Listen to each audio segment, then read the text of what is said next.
In this lab, we will go ahead and create a virtual network in Azure subscription. In the virtual network, we will create two subnets. And thereafter, in each subnet, we will be hosting two virtual machines. The communication between each of the virtual machines will then be established with security groups. Let's get started. I am currently logged into my subscription and I'm using a pay-as-you-go subscription, but if you are doing the labs along with me, you may have to create a free tier account for yourself.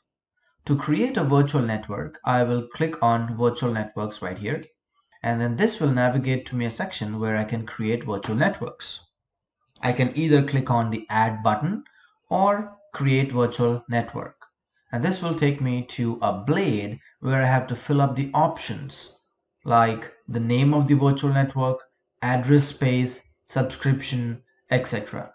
I'll quickly fill these up.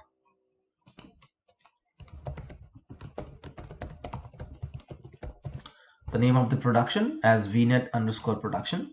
I can use a class C or class B or class A address space.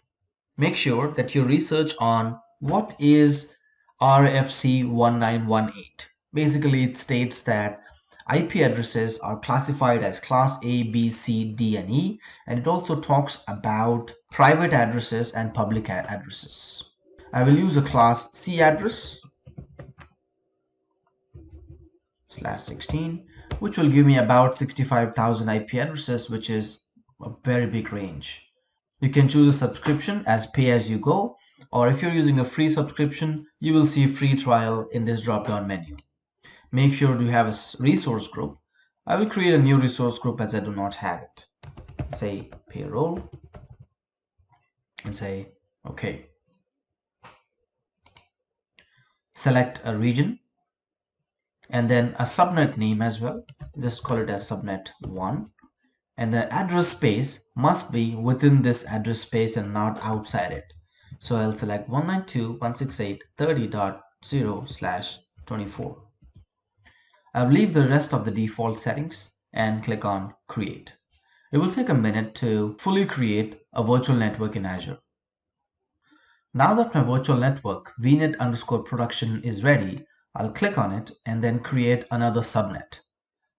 When we were creating the virtual network, we created a single subnet. But then to create another subnet, you have to click on the subnet section and then click on the plus subnet button. As you notice, there is a subnet 1, which is already available because this was created during the VNet creation. I will click on this button to create a second subnet. I'll call this as subnet 2. And the CIDR block will be 192.168.40.0/24. I'll leave the rest of the options default and click on OK. It will take a minute to create the second subnet in the existing virtual network. Now that the subnet is created, we are now ready to host virtual machines in each of the subnets. So when we are creating virtual machines, we must make sure that we are pointing it to the following vnet_production virtual network, and then in each of the subnets we will be hosting virtual machine each. Let's go ahead and create virtual machines. To create a virtual machine, I need to click on this virtual machine option on the left hand side and then click on this add button. This will give me a blade or a form that will let me fill up the options like the virtual machine name, the resource group, etc. Let's start by selecting the resource group. We already have a resource group with the name payroll, so I'll select that. The virtual machine name, let's call it as web server 1. And then we'll select the region. So I need to select the same region where I have the virtual network, which is the central US. At this time, I do not need any redundancy. I'll leave the image as Windows Server 2012 Data Center. Okay, 2 CPUs and 8 gigs is actually a lot for our test environment. So let's go ahead and change the size. I'll change the size to not the lowest available because I'm looking at performance as well. I think 2 CPUs and 4 GB of RAM is good for now. I'll select the username as root-admin and make sure that I will give it a strong password. So looks like my characters are accepted.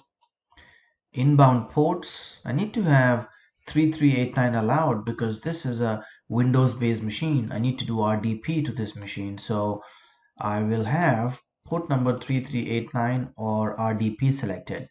If I would have selected Linux machine here in the drop down menu, then I had to select SSH because Windows does not listen on 22 and Linux doesn't listen on 3389, right? So you need to select appropriate ports.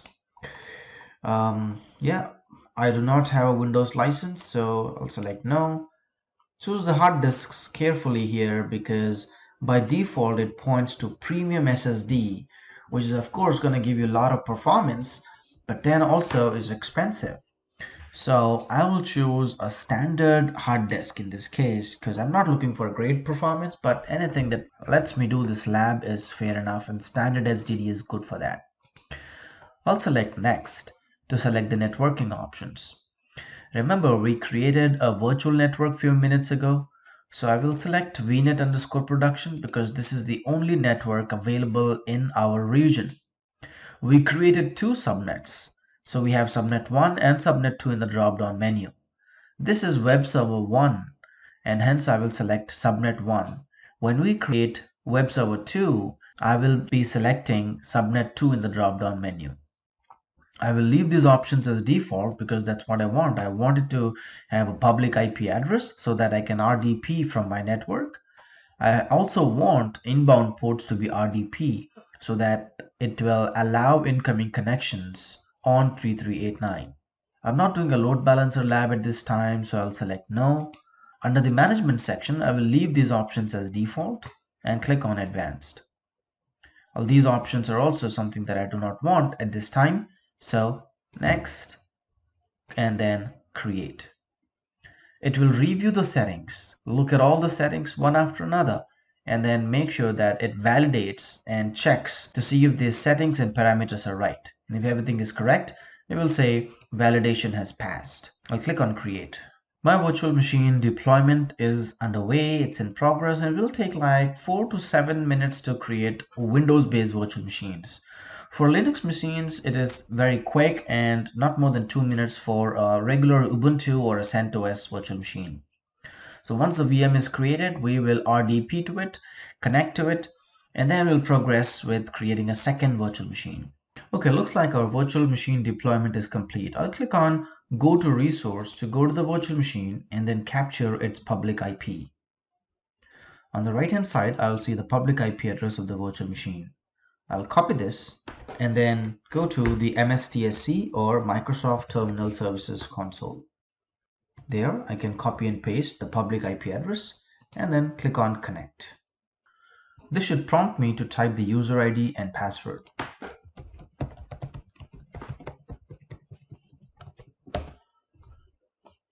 Should not take more than a minute to get connected and show us the desktop. So our Windows Server 2012 R2 machine is ready. Let's go ahead and create another virtual machine, Web Server 2, in the second subnet, which is subnet 2 in the same VNet, which is VNet-production. To do so, I'll minimize this RDP and go to the virtual machines, and I will follow the same exact procedure to create a second web server. The resource group will be same. The name of the virtual machine will be Web Server 2. Make sure we select the same region and select a Windows machine here. Change the size to something acceptable, which is 2 CPUs and 4 gigs of memory. Type the username and confirm the password. And I'll make sure that I'm allowing RDP here. I'll leave rest of the options as default. And let's click on next. I have to wait in the networking section to make sure that the virtual network selected is right and the subnet selected is subnet 2. I'll just click on next, leave these options as default and quickly create the second web server 2. We'll again run through the validation. Once the validation is complete, click on create. I'll now pause the video and start again once the virtual machine deployment is completed. The virtual machine is now created. I'll click on Go to Resource to go to the virtual machine. And just like what we did previous time, I'll launch the MSTSC, which is also called as Microsoft Terminal Services Console, or the remote desktop connection. I'll copy its IP address and paste it here so that that will take me to this new web server that we just created.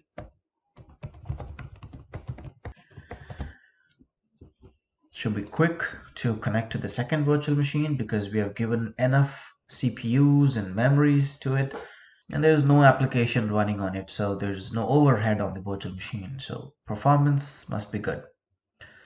So now what we have is a set of two virtual machines running on two different subnets in the same VNet. The objective is to connect these two virtual machines and make sure that they are reachable. The first thing that we have to do is open the firewalls on the virtual machines, so at least we can have some kind of connectivity there. Right now, these two virtual machines are totally isolated. Now that both the virtual machines are created and we were also able to RDP to this virtual machines, I will go ahead and keep them side by side so that we can test and verify the connectivity.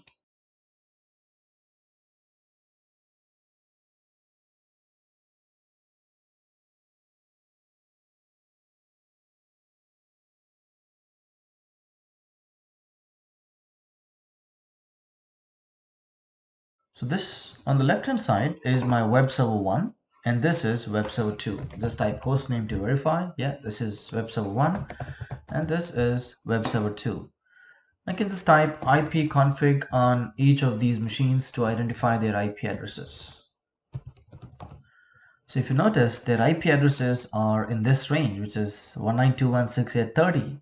This was the CIDR block of the subnet 1 and hence it got an IP address in that range.